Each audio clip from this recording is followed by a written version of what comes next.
2, 3, 4, testing. Good? Thank you. Thank you.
Good afternoon.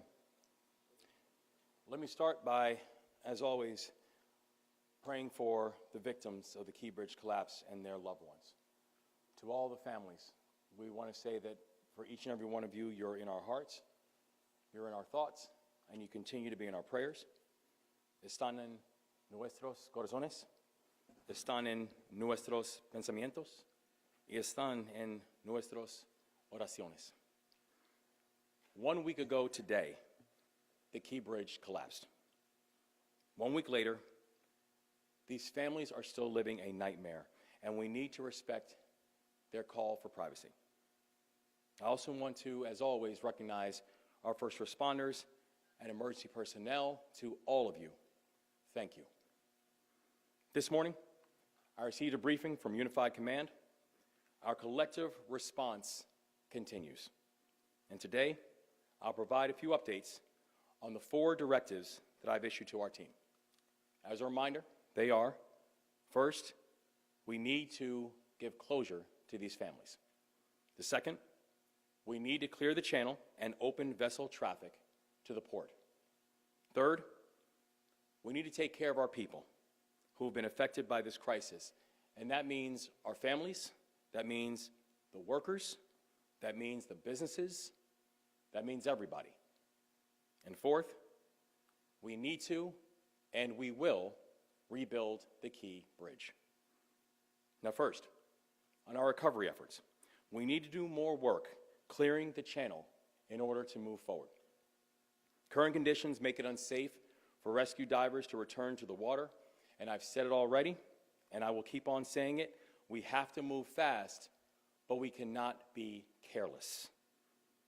We promised these families that we would do everything in our power to bring them closure. But also, my directive is to complete this mission with no injuries and no casualties. We have already lost 6 Marylanders. We will not lose any more. Rough weather has forced this team to pivot over the last 24 hours, but the mission and the work continues.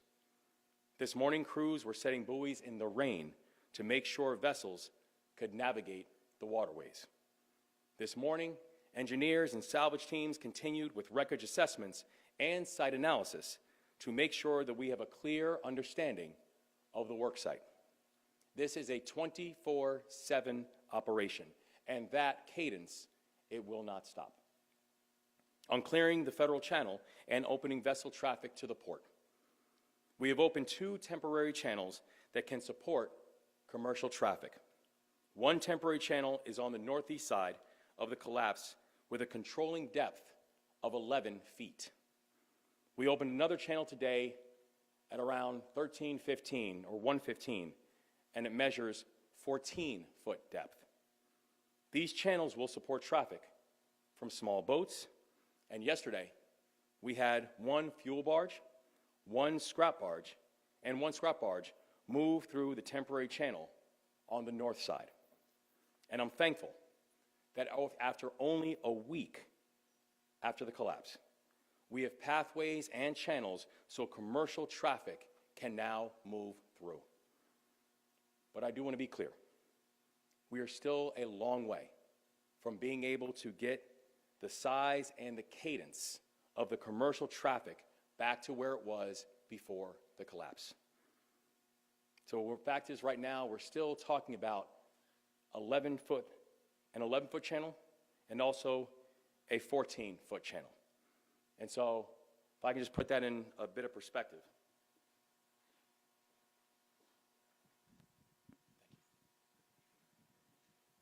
So for the Port of Baltimore, the top areas that we have here for transit and transport is actually for vehicles, both new vehicles and also heavy wheel and heavy lift vehicles.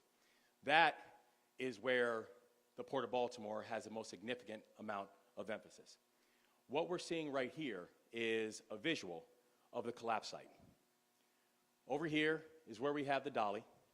This area, everything that you see here in the black, just to get an understanding of scale, everything we see here in the black, that's 700 feet and a depth of 50. What we're talking about, so this is the main chart area, the main chapter area, and we know for all vehicles, for all vehicle transports, and also for the containers that are carrying the vehicle transports, you need a depth of at least 35 in order for the vehicles, for the new vehicles, and also the heavy vehicles to be able to move through the Port of Baltimore. This right here is 50, this right here is 50 at 700 feet. The areas that thus far have been opened up are 11 feet and 14 feet, just as an understanding of scale and what we're talking about, both for the 11-foot channel that's now opened and the 14-foot channel that's now opening. Neither one of those two channels are on this map, just to get a sense of the scope and the scale of what we're talking about.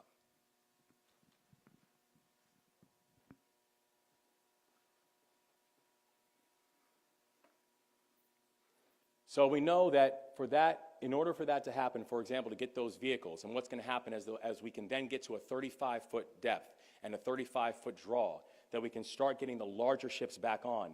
The reason that also becomes so important is because once you can start transporting vehicles, it's not only that it impacts the large vessels, but if you look at what happens with those vehicles, that supports the lives and the livelihoods of at least 100 longshoremen every time a large vessel can pull into the Port of Baltimore. So we have a long road ahead, but I'm grateful that because of the extraordinary work of this team and the people who are out there, that work is moving. On the third piece, we're going to take care of our people. Last week, the Biden-Harris administration accepted our request to approve the Small Business Administration's Disaster Relief Declaration, and they accepted it within hours. Today, the Lieutenant Governor, Senator Cardin, Congressman Councilmember Costello, and I visited the new Business Resource Center that's been set up as part of that declaration. And together, we had a chance to speak with Marylanders who were coming in to get the support. We also had a chance to speak with this remarkable staff. And together, we had a chance to meet people like Yaritza Perez Acosta. She's been working with the Small Business Administration since 2018. She lives in Puerto Rico, and she just came from a disaster declaration site in Rhode Island. Her work is remarkable, and I thank her for her service, and it's because of her work that she's able to see people like Casey, who has a tire business, or she's able to see people like Will, individuals like Will who own a trucking business and has 2 employees and is trying to figure out what his next steps are going to be. People like Yaritza sees them, and she supports them, and we're all grateful. We now have 2 business resource centers that are fully operational, one permanent location in Baltimore City, and the other temporary location in Baltimore County. And we will have news on a permanent location in Baltimore County soon. So to all Marylanders looking for hours and locations, please visit sba.gov, and you can get all the information that you need. Yesterday, we also formed a new intergovernmental economic response team. The Lieutenant Governor will chair the first meeting this evening, and I've appointed 3 members of my staff to work with the Lieutenant Governor on that effort. Deputy Chief of Staff Manny Welch, Deputy Chief of Staff Johnny Dorsey, and Chief Performance Officer Asma Mirza. And they're working around the clock to make sure that we're taking care of our workers and our businesses and everyone affected by the economic consequences of this collapse. One of the mantras in the military we had was, mission first, people always. And that is the mindset that we are applying to this effort. I'm also working closely with the Maryland General Assembly on the Port Act. Our team has offered several amendments to that piece of legislation, and today I just briefly want to highlight 3 of them. The first, we propose the creation of a new permanent scholarship program for the families of transportation workers who die on the job. The work that these men and women do every single day is both essential and dangerous, and we must ensure that when there are tragedies like this one, that the state does not forget about their children and their families. Mission first, people always. Second, we propose flexibility in work search requirements for unemployment insurance. That way, port workers who receive unemployment insurance will be ready to return to work at the port when operations move back to normal. Mission first, people always. Third, we propose an amendment that will ensure flexibility for our Department of Commerce and our Department of Labor, because our goal is to make funding available for critical needs of workers and businesses as we move forward, mission first and people always. We cannot possibly find every answer to every problem in the next few days before session ends. But we can give the state the ability to respond, and quickly, over these next months. I also want to take a second to talk a bit about the state budget. When session began, our administration introduced a responsible budget that did not raise taxes.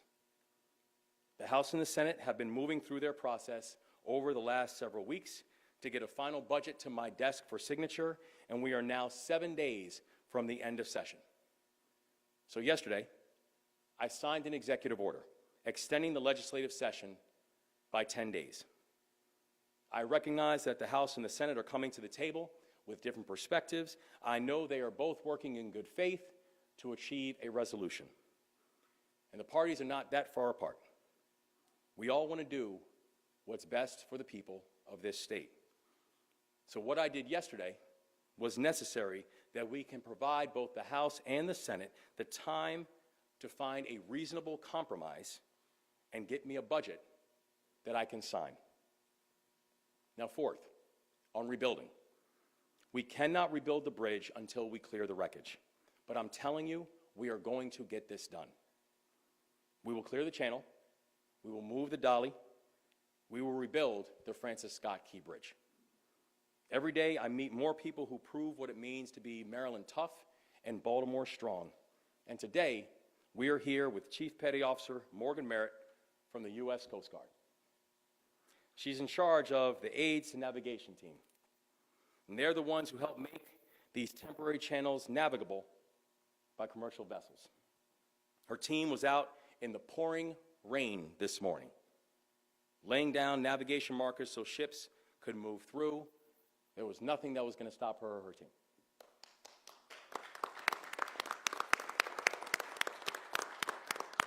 And while she might have been born in Fort Pierce, I got to tell you today, you're a Marylander, and we're thankful for you. So in this moment, I'm going to hand it over to Admiral Gilreath, who's speaking for Unified Command, and then following him, we'll be joined by Colonel Pinchason of the Army Corps of Engineers, Secretary of the Maryland Department of Transportation, Paul Wiedefeld, Senator Ben Cardin, and the Mayor of Baltimore City, my friend Brandon Scott. I want to thank all of our additional partners for being here today. So now, I'll turn it over to Admiral Gilreath, representing Unified Command. Thank you, Governor. Good afternoon. I'm Rear Admiral Gilreath. 1 week ago today, we were in this very room at about this time holding our very first Unified Command meetings with all the first responders that came to help in this tragedy. And so while the uniforms of some of those first responders have changed, and some of the faces of the responders have changed, their dedication has not. And I'm so proud of the folks, Governor, thank you for recognizing many of the folks at the Unified Command and taking the time to do that, sir. You and the mayor and all the officials have come by to say thank you to them. We truly appreciate that support. Their dedication remains unchanged, and we are going to get this mission done. So let me give you an update on where we are today on those priorities. So priority number one still remains to reopen the Deep Draft Channel. And Colonel Pinchason is going to give you some more details on the challenges of that in just a few minutes. Our number two priority is to remove the dolly from the channel. And we continue to work on that. We've got divers going down today that are still continuing to survey around the ship.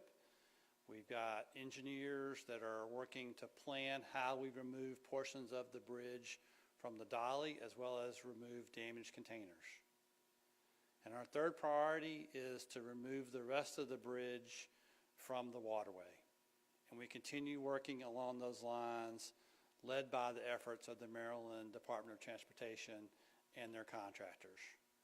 And so yesterday we had a planned lift of one of those sections. The weather has delayed that lift, and so we haven't yet completed it, but it's still in the process, and we're still working to get that done over time. We just can't do that lift in lightning, and some of those other conditions are making that challenging, but from a safety perspective, it is unsafe to operate those cranes when we don't have lightning in the area. So we're going to continue to work to do that, but we've got to do that safely. Now, as the governor mentioned, we have made progress in a couple other areas. We have reopened that northern channel that we spoke about yesterday with our first 2 barges to traffic through there. And we just reopened that southern channel today at a draft of 14 feet. We're going to continue working and planning for a third alternate channel when we get those spans that are just north of the deep draft channel removed. But that's still going to take us some time to do that. So I want to thank you again for your support. I want to turn it over to Colonel Pinchason to give us an update on the actual challenges that we're finding with that deep draft channel and the engineering that her team and the Navy Supervisor of Salvage team and our contractors are doing on that. Colonel Pinchason.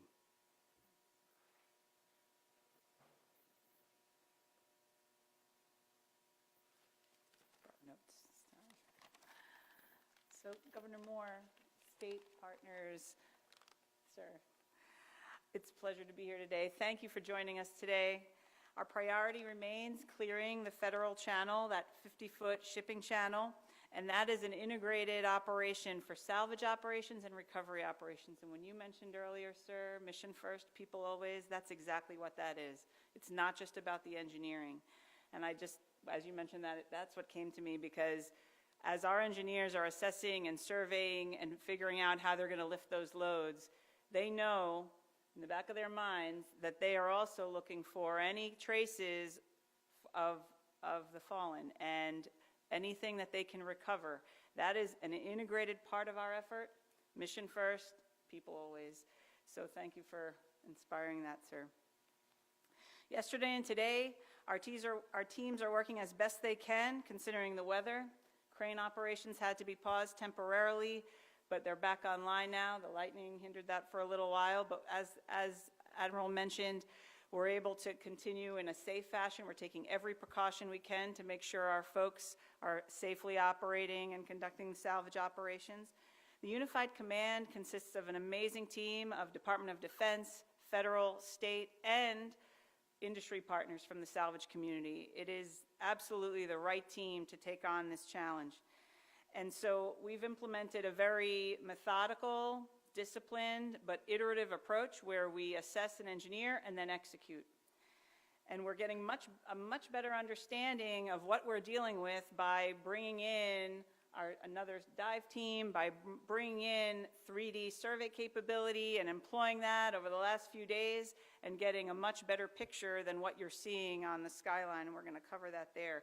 What those 3D surveys demonstrated for us and what they're indicating is that the wreckage on the bottom of the 50-foot channel is far more extensive than we could have imagined. What we're seeing and I'll head over there here in a second, but we have portions of the wreckage that are completely collapsed. What this means is that the state of that wreckage makes it very difficult to figure out where to cut, how to cut, to put it into what we call bite-sized pieces, although the bites we've had are 250 tons.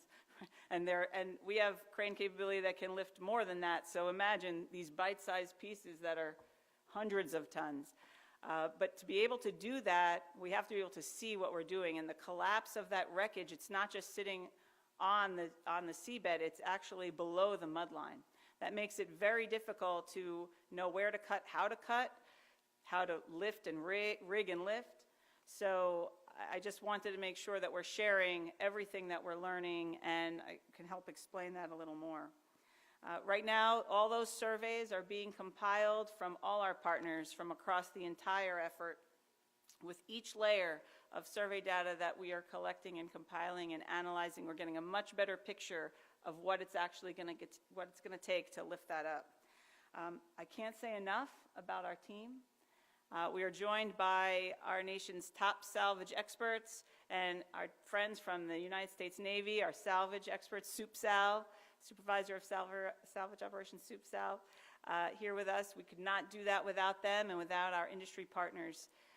Cannot thank them enough, and I hope that the families know they have the absolute best team working on this for them. So we'll head over here. I'll orient you a little to what we mean by that.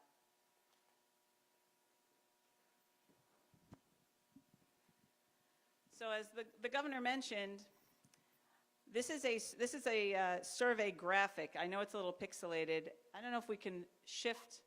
You said to shift it on the screen. Okay.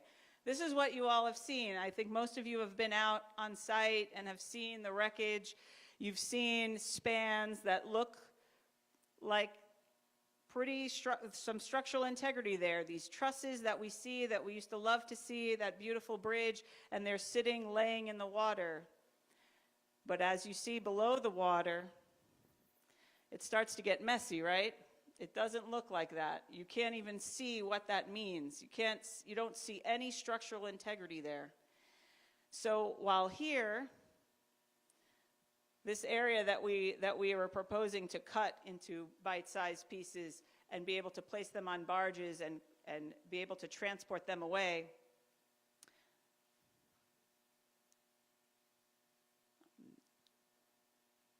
there you go. I'm fully trained now. What we're seeing in the water is that the wreckage has been completely collapsed. Some people use the term pancaked. But that's making it very difficult to even determine where to cut, how to cut. It's very dangerous for our divers to be able to go into this area. They can't see anything in front of them. This area is extremely unforgiving for them to work on. So the more data we have, the more surveys we can compile. We're completing survey data from the other side as well, and we're going to be able to put together a plan to get after this. It might change how we're going to lift this portion of the collapsed wreckage off the bottom of the seabed. You can see here, this wreckage looks still somewhat intact. We're looking here, you see, these are areas where we'll be able to cut and lift, but then as you go below the surface, 50 feet down in the water, it is not something that we're going to be able to cut through, and we don't want to put people in danger if there's going to be instability. So we are now developing our plan for that. Now, just to make sure folks know, this is something that the salvage community knows how to do. That we are marshaling equipment to enable this additional type of lift. So that's when I say that we have the right people on the job figuring out how to get after this, that is 100% true. For us, it looked very, I don't want to say clean, I don't want to make it sound like it's not as complicated, that this is going to be easy. It is absolutely still complex. Salvage operations are not an easy task. The magnitude of this is enormous, as you've all seen. But as you go deeper in the water, this does not represent what's underneath the water. So we thought it was really important for you to understand what our divers are dealing with and what the courage they have to risk as they're conducting operations. We are taking every precaution to keep them safe. We are making sure that when we send them in, that they are guided properly, but it's very methodic, and we have to do it very carefully. And I know that takes time, but we're very thankful for the support from the governor, who understands what it actually is going to take to do this. And we can't thank you enough for that support behind all these things. So while the cranes might not be moving, I can't even tell you how much is going on behind the scenes with our engineers. It's humbling to see how hard they're working. Amazing. Let me hand it off. I'm going to hand it off right now to the Secretary of Transportation. You're coming over? I'm good. Okay. Good afternoon. Secretary for Maryland Department of Transportation. The Maryland Department of Transportation continues to work with the Unified Command to advance the Governor Moore's key directives as outlined. As the governor mentioned, the weather has impacted some of the salvage work, but we continue to make progress. Overall, hundreds of people from across the country and dozens of pieces of equipment are working on our unified response. As I mentioned earlier, the contractors that we had on board went to work immediately. Thank you, Senator. That's using the $60 million that we received from the Federal Highway Administration, which allowed us to get right to work immediately. As has been said, I'm going to repeat it, we are operating at a high level of care for safety, and we will not sacrifice safety for speed. Turning to traffic coordination, the department continues to monitor and adjust the system. This morning, commuters saw higher traffic volumes and crashes with the rain, flooding, and many returning to their normal routine following spring break. I urge everyone to prepare for extra time, and please be patient and courteous to your fellow drivers. The State Highway Administration continues to deploy extra emergency response vehicles to help disabled motorists and clear crashes quickly. And we're continuing to monitor traffic and patterns as motorists shift their travel patterns in the Baltimore region. One suggestion for our highway users: before you head out, check our traffic cameras to see real-time conditions and plan your best route. You can find our traffic cameras on the website chart.maryland.gov. Governor, you continue to stress the importance of rebuilding the bridge, and I just want to make sure people do understand, with everything that you're seeing here out there in the background, we're doing the same in planning for the rebuild of the bridge, particularly working with our Federal Highway Administration to line up everything we need to basically create a innovative and a very quick design and a building process. So in closing, our thoughts at the department are with the victims and their families. We know we mourn with you, and we work in honor of your loved ones. Thank you. Senator Cardin. Ben Cardin, Senator. First, I just want to give my impression of what a unified command should be like. This is a model unified command. It has brought together the federal partners, the state partners, our city, our county partners, all together to be united in a mission. And as a result, we've made significant progress. I want to join the governor first in acknowledging our thoughts and prayers with those 6 that lost their lives and our commitment to bring closure. That has always been our priority, and we will continue until closure is brought. Our priorities are to open the channel and to replace the bridge. Governor Moore, I want to thank you for your extraordinary leadership in this state. You have brought us together with a mission, and you've inspired us that we will not rest until we accomplish that mission. We're going to get it done, and we're going to get it done safely.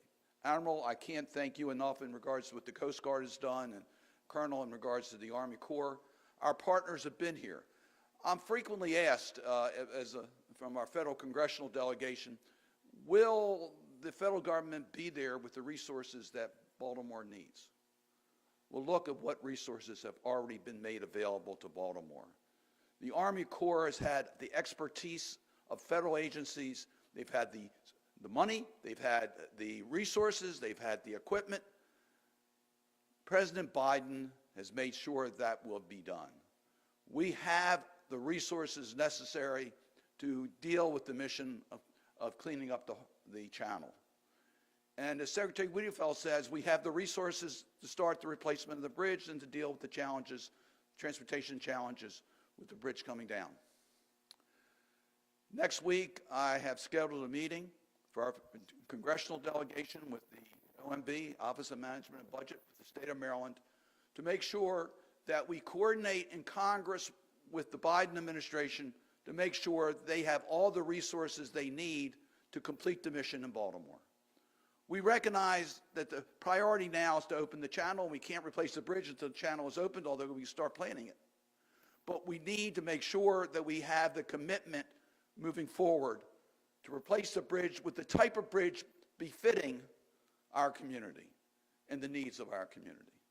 We are committed to making sure that happens. I want to talk a little bit about Trade Point Atlantic, because they're making some modifications today in transition, because that's before the bridge. In 2020, Senator Van Hollen and I worked to get a port grant to Trade Point Atlantic to make it more capable to deal with port activities.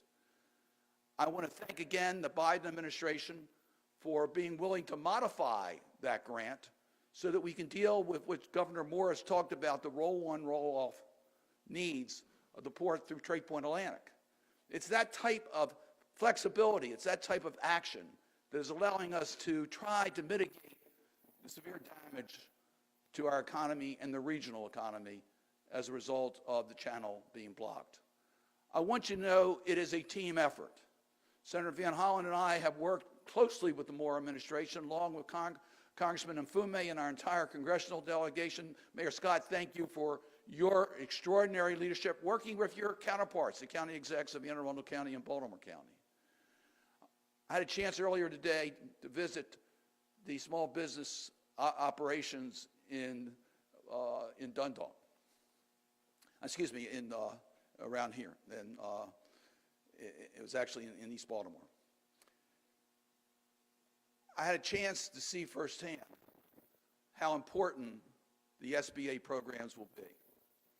Make no mistake about it, small businesses are the growth engine of our economy. That's where we get job growth. They are innovative. They figure out ways to do things.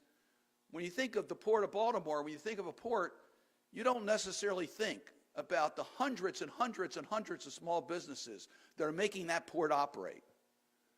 Many of the transports are done by independent contractors and small businesses. Now, they do things well, so we have an efficient port, but they don't have deep pockets. They're not prepared for this type of disaster. Administrator Guzman called me on the day of the tragedy to let me know that she believed that this would qualify for emergency assistance. She already put together a team to come to Baltimore to help us. And as soon as the state could come forward with their application, it was approved at the federal level. And it means so much. The governor talked about some of those business owners that we saw today. One has 2 employees and 2 trucks. And he'll be out of business unless he gets some help. And what we're going to be able to do through this program is give that person the hope that now, and with the traffic coming through the port, the business, so that they can stay in business. So this has been a team effort. Our federal congressional delegation, Governor, is with you. We're going to do everything to make sure you get the help that you need from your federal partners. And I want to thank all of our federal partners who have been here from day one, and they're not going to leave until mission accomplished. Governor, Mayor. Thank you, Senator, and thank you, Mr. Governor. Good afternoon. A week ago today, our city, our state, and our region endured a massive and unspeakable tragedy. But despite the pain, Maryland and Baltimore did what we always do. We came together to support those in need and to begin the recovery from this unspeakable tragedy. I want to thank you all for continuing to be here to bring attention to this story as we work to build a Baltimore back and overcome the multitude of challenges it's posing to our city, state, and region. And of course, first and foremost, again, the thoughts and prayers of all of Baltimore will now and forever be with those who we lost. In the excitement of yesterday's progress in establishing a channel for some emergency and some commercial vessels, I don't want us to lose sight of the fact that we still have 4 Marylanders missing below the water. And we know that every single person in the Unified Command, every single first responder, everybody that is there in front or behind the scenes is not going to forget those folks.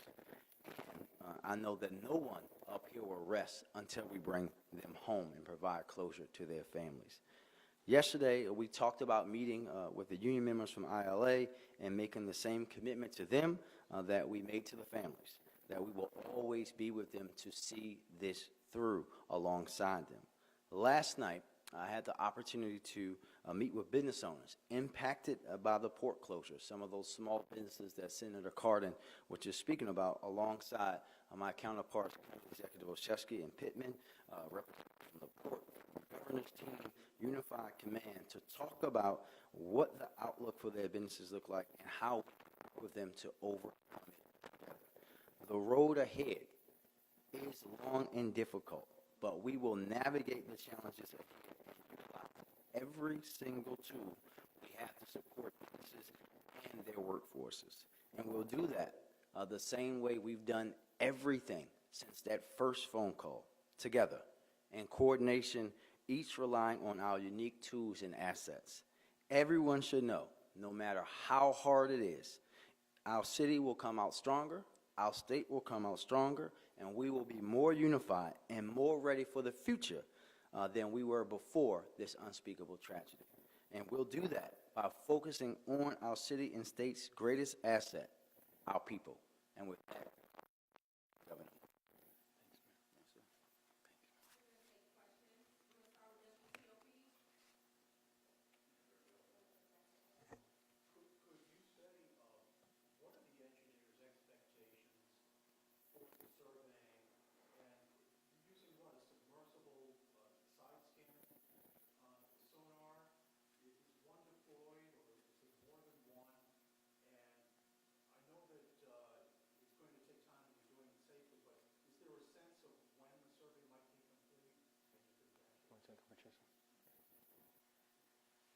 So this, I don't know if you've heard me speak about this before, but it is an iterative process. It's not going to be that, okay, we finished all the surveys, we're complete. It's not. We are surveying after every single now.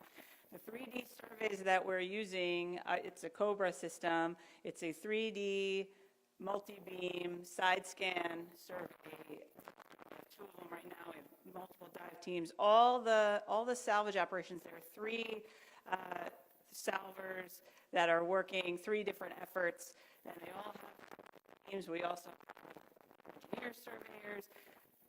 Everyone is sharing their information. All the survey information is coming together. They're informing truly unified command. The information, the lessons from every lift, every conditions on the ground, what the divers are seeing. They're not going into their separate areas and working on it themselves. They are coming together to give everybody the best picture. They're creating a shared understanding of what the conditions are, what the challenges are, what they're facing. And we have an incredible asset, AV Supervisor of Salvage, that is coordinating this for the U.S. Army Corps of Engineers and creating a holistic plan for the entire effort. And what's taking place on the ground is just phenomenal, and creating the best conditions for our surveyors and our divers to be able to inform the salvage operations.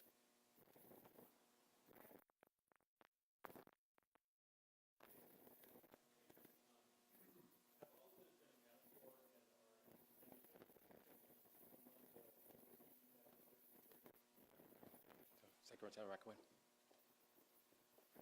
Your question is regarding 14 that were crushed.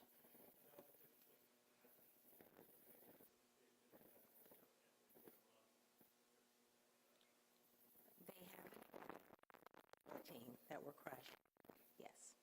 So they have been accounted for.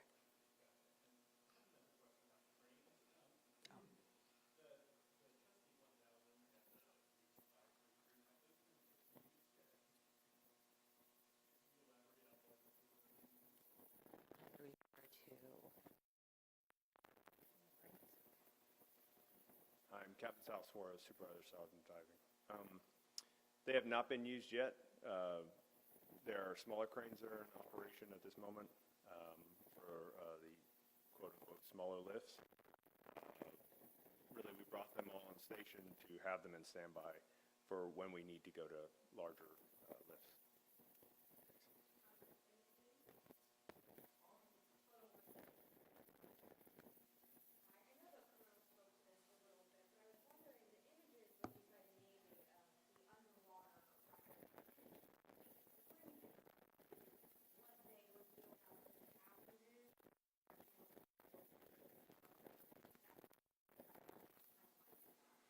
Yeah, I think one of the things that we see is as water images are, I think one thing happened is once we actually got a chance to see the submerged to 3D imagery, that what we see under the water is even that we are literally talking about mangled metal that goes to the depths of goes to the depths of the seafloor. And also how you see it's not just on one certain area. You see it literally throughout, from the point of where the ship, from before where the ship begins, into shallow areas. So I think one of the things we continue to see as we continue to look through the imagery and understand the underwater imagery is the complexity is even more complex than we thought going in, just because of how submerged, how intertwined, and how mangled the metal really is. So it continues to highlight the fact that we said this was going to be a long road. This continues to confirm this is going to be a long road. It's also something that there are still, as I mentioned before, there are still a lot of unknowns that we're still working to understand and dissect. We're committed to making sure we get this done. We're committed to making sure we get this done to completion, but we want to be very clear. This is not a simple operation. In many ways, this is a very unprecedented operation in the level of complexity.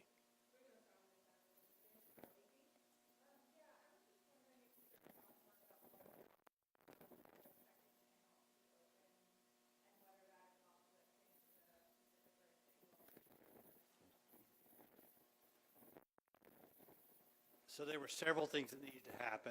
The first thing we needed to do was a survey that we did in conjunction with NOAA and engineers to actually see what the depths were in that area. And then we identified a pre-existing obstruction that the Department of Transportation and their contractor were able to go over and basically pull that out of the water for us, which then gave us that 14-foot draft. After we asked the Coast Guard Ace Navigation team under Chief Merritt to go out there and actually mark that channel so that mariners could see how to visually navigate through that bridge and span and do that safely. And so those were the steps that went into it. The Unified Command reviewed all of that material after it was marked and made the decision it was safe to open that alternate channel. Similar things went into the first channel. There just wasn't an obstruction there, ma'am. Yes, that was a piece that we did yesterday. Yes, ma'am. So the third channel will depend upon when we can complete the removal of the bridge in that section north of the chapter. So after that's completed, then we'll complete a survey, and then we will mark that channel as well.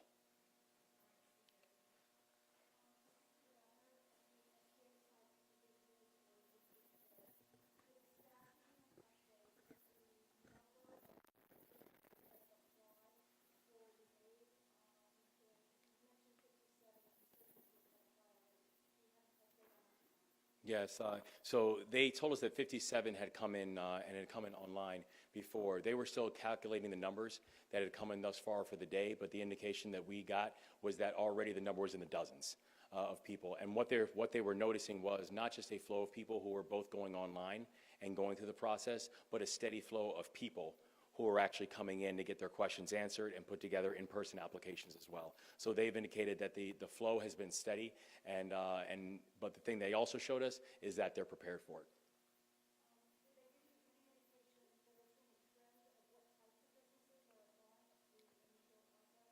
So in fact, we were actually speaking about that when we first went in.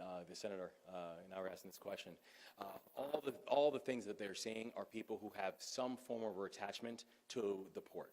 So whether it is a truck driver who was running routes, using the port as an entity. Whether it was, I mentioned before about KC, who had a tire company, and some of the specific vehicles that he was making tires for were tires that were destined for either the new car placements or the vehicles that were coming into the port.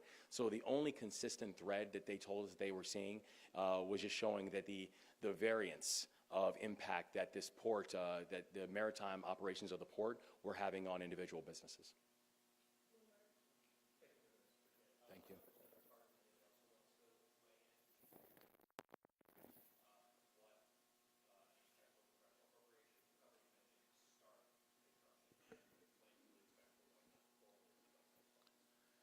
In the short term, there's no need for additional appropriations to be made. There are pots of dollars that are available that are unleashed under emergency declarations, and those funds are flowing, including in regards to the preliminaries to a new Key Bridge. There are agency budgets that cover a lot of these needs.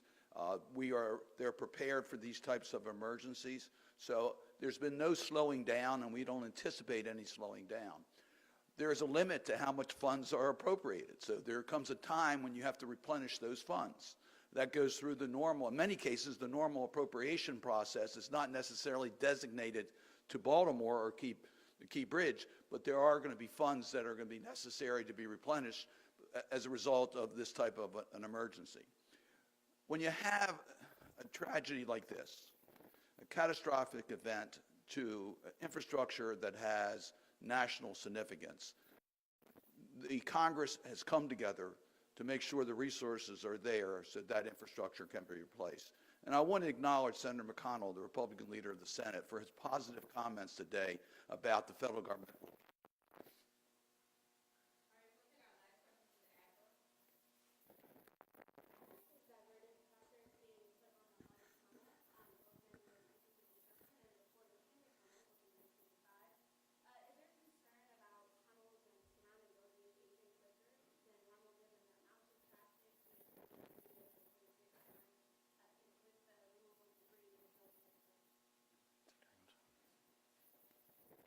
Thank you. We've seen approximately 15,000 additional vehicles a day on the Fort McHenry, about 7,000 on the Harbor Tunnel. So over time, yes, that will have an impact. So what we will do is we'll monitor the condition of those facilities and make any necessary improvements to make sure that the safety of those facilities are maintained.